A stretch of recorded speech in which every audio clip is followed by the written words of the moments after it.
Kanina ka pa nakaupo dyan pero hindi mo ginagalaw yung food mo. Sige ka, baka magkasakit ka niyan. Tita Bernadette, gagaling pa kaya ang mami ko? Oo naman, princess. Hindi pwedeng hindi kasi hindi ka magagawang iwan ng mami mo. Kaya ubusin mo na yan para makabalik na tayo sa ospital, okay? Opo.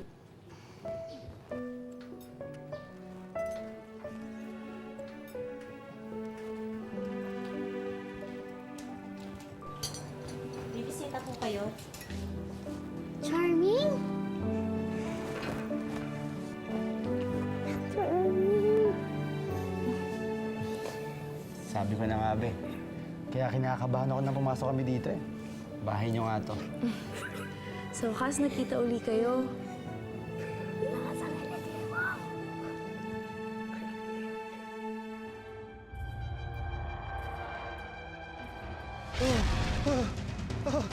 Mga kapitbahay! Tulungan niyo ako! Mga kapitbahay! Tumaha po yung bahay ko, mga kapitbahay! Tulungan niyo ako! Mabuti naman at binisita mo ko, Charming. Gustong-gusto na talaga kitang makita. Kasi malungkot ako. Sabi ko na nga be, kaya napanikinipan kita. Bakit, princess? Bakit malungkot ka? Kasi sabi ng doktor, malupa daw si Mami. Nasa ospital kasi siya. Ha? Totoo? Malubha ang mami mo? Oo, Charming. Kaya nga malungkot na malungkot ako eh.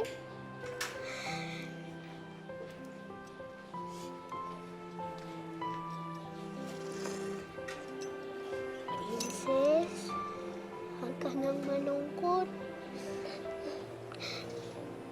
Hindi ako aalis sa tabi mo. Dadasal din tayo para gumaling din si Mami Mabel.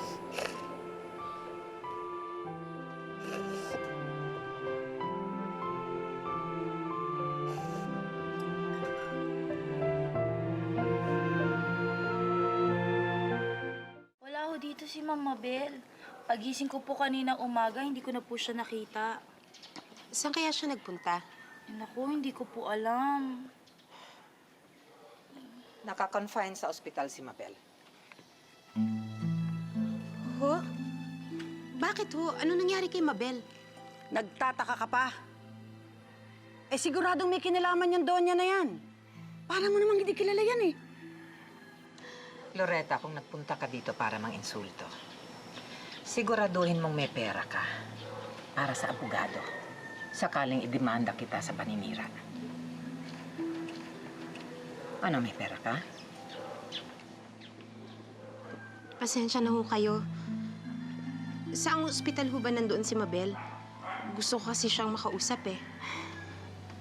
Bakit mo ba siya inaalala? Nandito naman ang anak mo eh.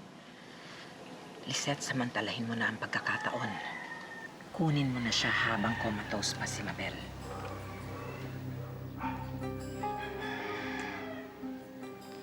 Okay lang ho sa inyo yon? Believe me, mas pabor sa akin kung ngayon mo siya kukunin.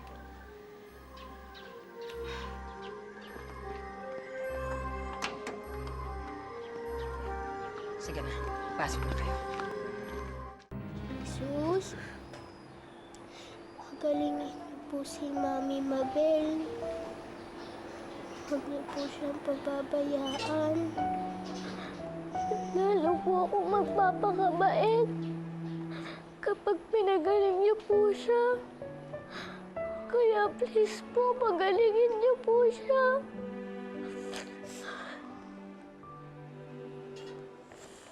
Oy, ayun ang bata. Ayun. Princess, anak. Bakit niyo po akong tinawag na anak, Miss Lisette?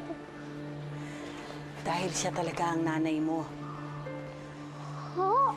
Oo, hindi si Mabel ang nanay mo. Si Teacher Lisette ang tunay mong ina.